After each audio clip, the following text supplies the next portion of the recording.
ओम गुरु ब्रह्मा गुरु विष्णु गुरुदेव महेश्वर गुरु साक्षात् परम ब्रह्म तस्मै श्री गुरवे नमः।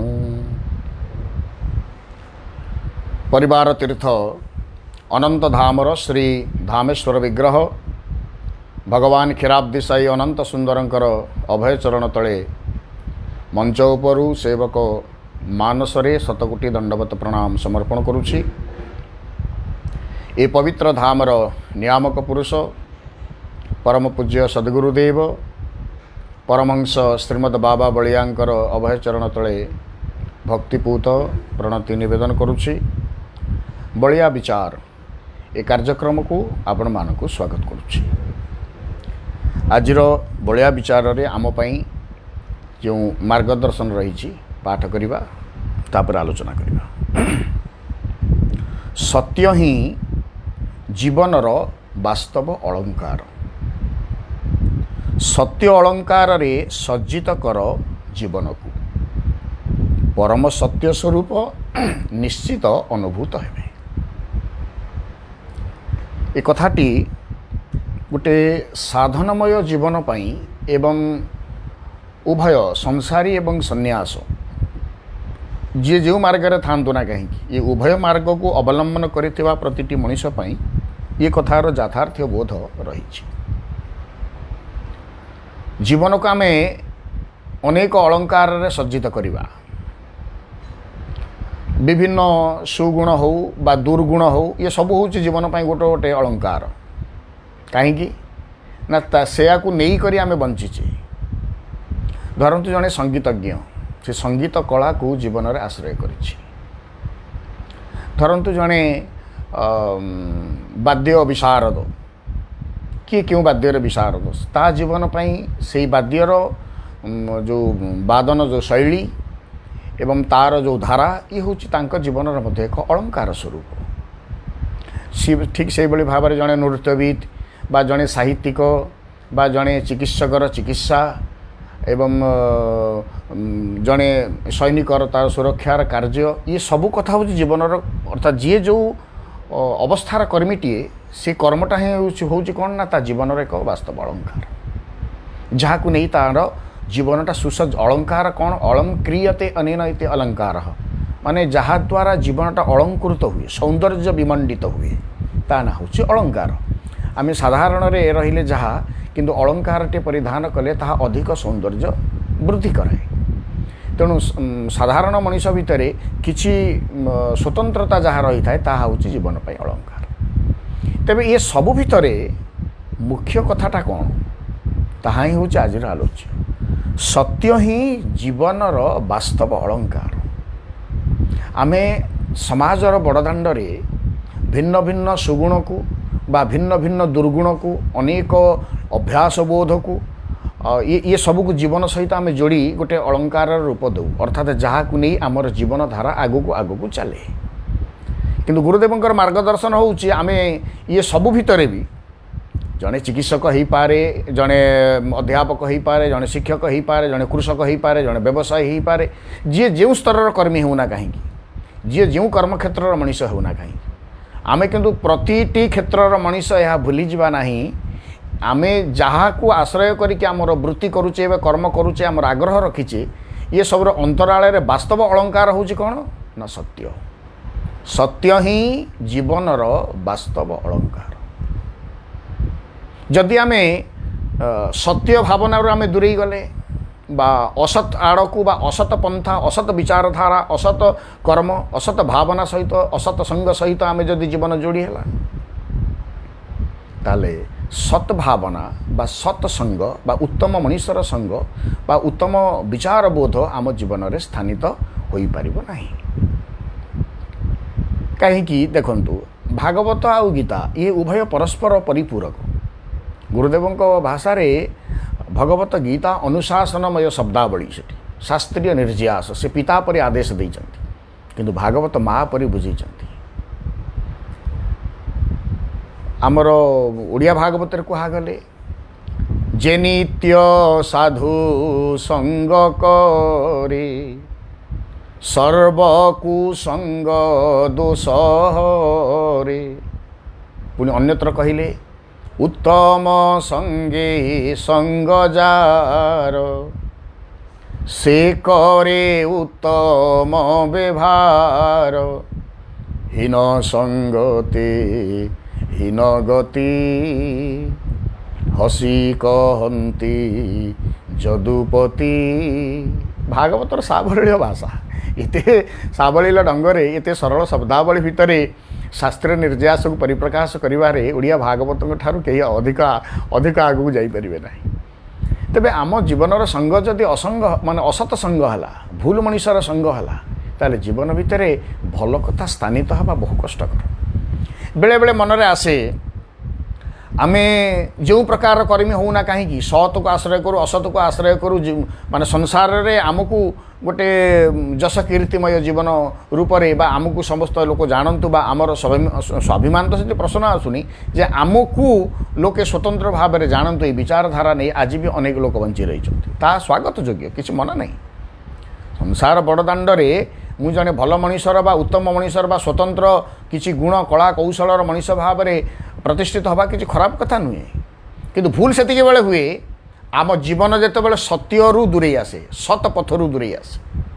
ଯେଉଁଥିପାଇଁ ପିଲାଟି ବେଳରୁ ଆମକୁ ସ୍କୁଲରେ ପ୍ରାର୍ଥନା କରୁଥିଲା ବେଳେ ଆମକୁ ସେତେବେଳଠୁ ଶିଖାଯାଉଥିଲା ପ୍ରାର୍ଥନା ମାଧ୍ୟମରେ, ସତ କହିବାକୁ କିଆଁ ଡରିବି, ସତ କହି ପଛେ ମଲେ ମରିବି, ମୋତେ ଏତିକି ଶିଖାଅ ସାଇଁ ହେ, ମୋର ଧନ ଜନ ଲୋଡ଼ା ନାହିଁ ହେ।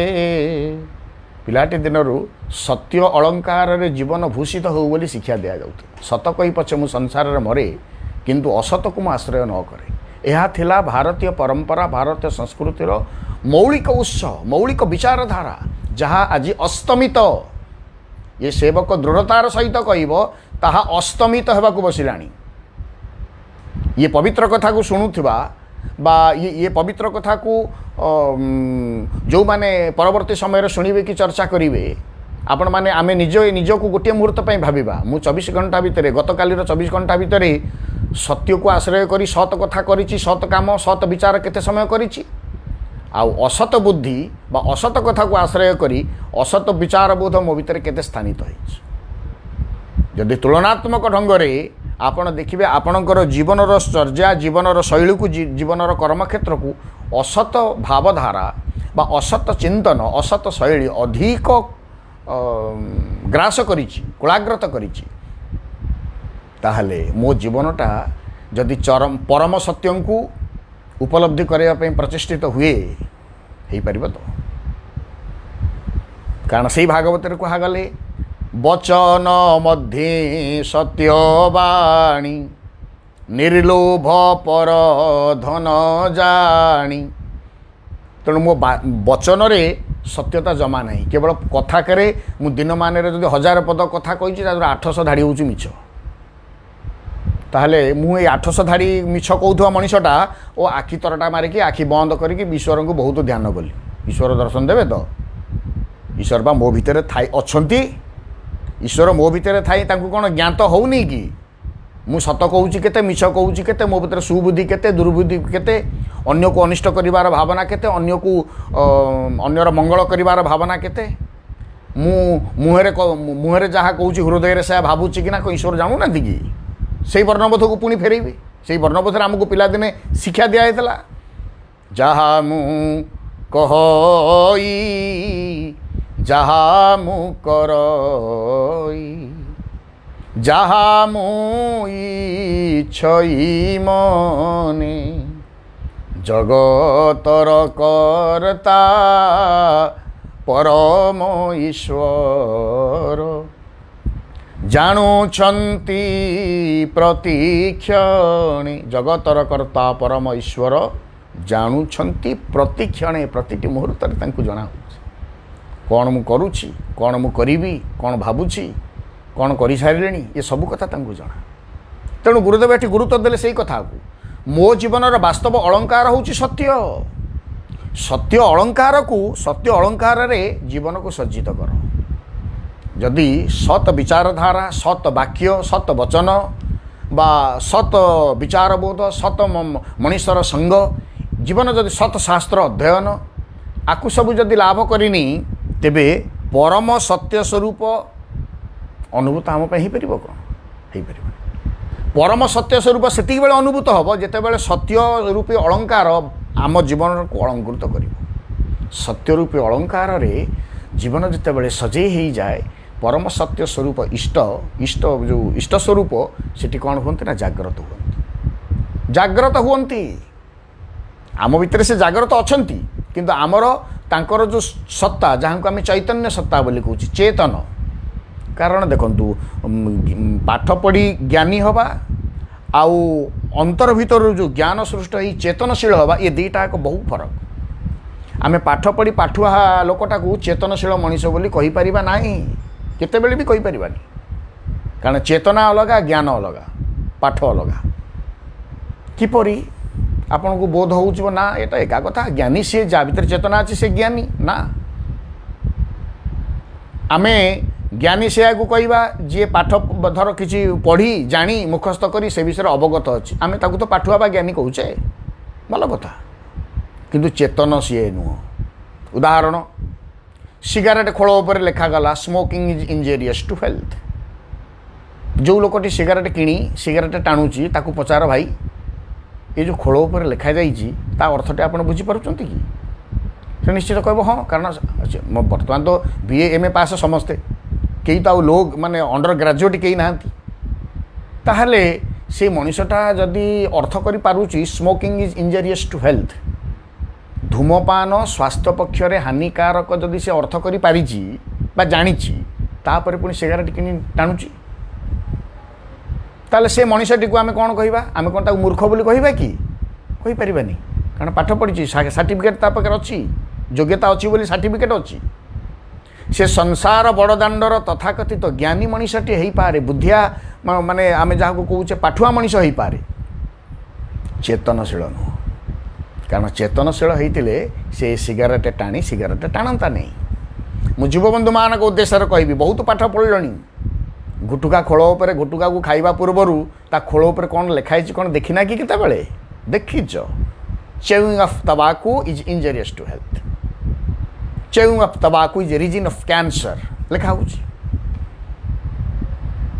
पढ़ना ना पढ़ी कि माने अपढ़ा भाया ताकू चिरी चारी कि मुहर झाड़ुच, तद्वारा लाभ हो कार क्षति हो कार आमे ताकू भावी नहीं।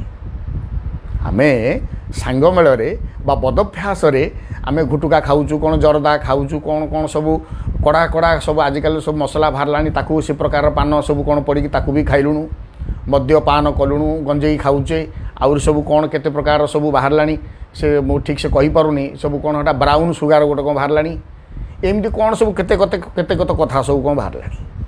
ताले आमे तो खाइबा पूर्वरु आमे कौन जानिनु कि सेटा कौन, सेटा निशा मादक सेटा कौन आमे जानिनु कि? जानिछु तो आमे तबले ताकू जानी सुनी जानी सारला परे आमे ताकू ग्रहण करूचु, ताले आमे पाठुआ मनीष ना चेतनशील मनीष? कौ प्रकार केउ श्रेणीभुक्त आमे हवा? आमे तथाकथित तो पाठुआ हो पारू, सर्टिफिकेट अच्छी बोली, किंतु चेतना नहीं, कॉन्शसनेस नहीं मो पाखरे। नॉलेज एंड कॉन्शसनेस ये दुईटा स्वतंत्र, एका नुह। बाहर को एका भली बोध हुए, ये सेवक दृढ़तार सह कह ये दुईटाक स्वतंत्र भिन्न। चेतन से ही लोकटा हुए बही रे पढ़ी कथा को शुणी कथा को जो आहरण करिथिबा ज्ञान को जेते बेले मु इम्प्लीमेंटेशन अवस्था को आसे, इम्प्लीमेंट करे बड़ी भितर जीवन भितर, मुझे जीवन सहित जानिथिबा ज्ञान को जोड़े। Smoking is injurious to health, धूमपान स्वास्थ्य पक्षे हानिकारक मु पढ़िली जानिली, मु वास्तव में धूमपान करी नाही से बेले मुझे भी चेतनशील मनीष। आ जानी शुणी मुझे सिगारेट टाणली मु चेतनशील केतेबेले कॉन्शसनेस हो पारे ना। ताले मो भितर चेतनार अभाव थिबा जो मनीषटा परम चैतन्य सत्ता को जदि ध्यान करिक बसे, हे प्रभु मते दर्शन दियो कि मोर उपलब्धि आण बा आत्म ध्यान मु करिवि, हबो? आ प्लाटफॉर्म भूल प्लाटफर्मटा बा भूल अच्छी आमे शरीर रूपी जो पात्रटा को आमे आवर्जना रे परिपूर्ण करिचु अपरिष्कार करिचु तेणु गोटे अपरिष्कार आवर्जना दुर्गंधमय स्थान रे आपण बसंती तो बसंती जो सहर ड्रेन जाइछि बा गाँव आमर जो नाड़ुआ मुह पाखे कई जन घरे बसी खाइलनी बसीच केतबेले चेयर पकईकी कहीं बसीना ना दुर्गंधमय स्थान ताले जीवनटा को मुझे आवर्जनामय दुर्गंधमय करिछि अखाद्य अपेय ये सब को ग्रहण करी ताले यही भली एक दुर्गंध आवर्जनामय जीवन रूपी पात्र रे सिंहासन रे ईश्वर परम चैतन्य सत्ता से आविर्भाव हे तो आउ थे भाविबा तेणु परम सत्य को उपलब्धि करने हेले सत को आश्रय करने को पड़ो आउ सत कहले भात मिलेनी कही ये जो कथार खोलपा भितरे आमे असत्य को आश्रय करिवार जो दुर्बार भावना आम भितर स्थानित होउची ता 100% भूल सत कहले किए कहूँ भात मिलेनी सत कुह अल्प दिन हुए तो संपूर्ण पेट पूरा न खाई पारिबो किंतु जो भात गंडाक मिलवा मला पर्यंत मिलिबो आ मिछ कही जो भात गंडाक नुह पलौ खाऊथबो ता किछि दिन पर से पलौटा हजिगला पर भोकिला रहिबो सत कहले जदि तुम कौच भात मिलूनी 3 ओली न खाइले भी 2 ओली खाइबा को पाइबो आउ से 2 ओली मला पर्यंत खाइबो सबुदिन पाइबो मिछ कही कौन पलौ राबिड़ी या खाइबो मिछ कही केते दिन पर्यंत खाइबो नित्य भोग हो पार ना तेणु तार एक अवधि अच्छी जितेबाला से अवधि सरला भोकिला भोकिला असत्य को आश्रय करी आज पर्यंत कौन सी जीवन नित्य विजय लाभ करि पारे नहीं पराजय तापई थुआई देखो सत्य को आमे व्यवहार करी शिखिबा सत्य को आमे आश्रय करी शिखिबा आमे माने सत कथाटा को आश्रय करिबा पई आम भितरे कौन ना निष्ठा धैर्य बा श्रद्धा तैयारी ही पारुनी आमे अन्य को सब बेला अरे से लोकटा तो अमक करुचे अमक करी या करिगला मु टिके कली कौन होगला यही भावनाटा कौन ना आउ जने जदि मरिबा व्यस्त होउची मु एमिति ताकू देखि देखि मरिबा कहीं व्यस्त हेबी मु बुझीपारुनी जे सेटा मृत्यु द्वारर अतिथि से होउची अर्थात भूल को जे आश्रय करुची माने केवल मृत्यु नुह पराभव दुख प्रारब्ध ये सब भोगाभोग ता सहित रही तेणु आमे अन्य जने जदि भूल कला मु से भूल को जेते शीघ्र शिखि पारुची अन्य जने भल केते कला मु ताकू कहीं मो जीवन सहित न जोड़ीबी अन्य जने भूल कौन कला ता दुआही दे से भूल कर्म करने मु बड़ आग्रह किंतु अन्य जने जो लोकटा भल करुची मु से भल कामटार दुआही दे मु से भल काम को अनुसरण करी से प्रकार संकल्प कहीं मो भीतर सृष्टि हेनी तेणु आमर कौ श्रेणी मन पड़ुनी बोधे माइनर स्कूल पढ़ुलु कि कौन से गोटे माने सरलार्थ सब एग्जाम आसे माने षाणमासिक आसो वार्षिक परीक्षा आसो साहित्य बहीर गुणग्राही सीना गुणीर महत्व बुझे आगुरी सब एम सब पढ़ुला क्वेश्चन एवं बोधे पढ़ुव पिलांकर तेणु गुणग्राही हुआ गुणग्राही हवा ये भाया विचार में पूर्व आम कही अन्यर दुर्गुण को नुहे सुगुण को आम संचय करवा अन्यर दुर्गुण को जेते जेते देखा भूल विचारधारा को जेते जेते देखी आम भीतर स्थानित करवा से भूल विचार आम मनीष हवा उत्तम विचारधारा बा सत विचारधारा भल विचारधारा आम मनीष हो पार ना तेणु भाया विचार रे आमे आज से कथा को अवलंबन करवा सत सत्य ही मो जीवनर वास्तव अलंकार रूप हो जो दिन सत कथा सत भावना सत विचार सत आचरण मो जीवनर अलंकार हो परम सत्य स्वरूप निश्चित भाव में मो जीवन अनुभव आसबे ईश्वर निश्चित अनुभव हम मु असत्य को आश्रय कर मनीषटा ईश्वर को दर्शन करने ईश्वर को उपलब्धि करने जिते प्रचेषा कले भी सी समस्त प्रचेषा केवल वृथा श्रम मात्र वृथार ही से समय अपचय हो कहीं ना मु जीवन पात्रटा को परिष्कार करनी आवर्जनामय रखी दुर्गंधमय रखी ना मु सत्य रूपी अलंकार रे जीवन को सुसज्जित करी आदर्श कर्मीटे हेबी आदर्श विचारवंत मनीष हेबी आदर्श मनीषर संग लाभ करी आदर्श विचार बोध को मो भीतर स्थानित करी अंततः भूल ठारू मु दूरे भल मनीषटीए बा भल विचारधारार मनीषटीए हवापाई प्रतिष्ठित हेले ताहा ही हब मो जीवनर चरम आउ परम सार्थकता कथा को रखी जय गुरुदेव।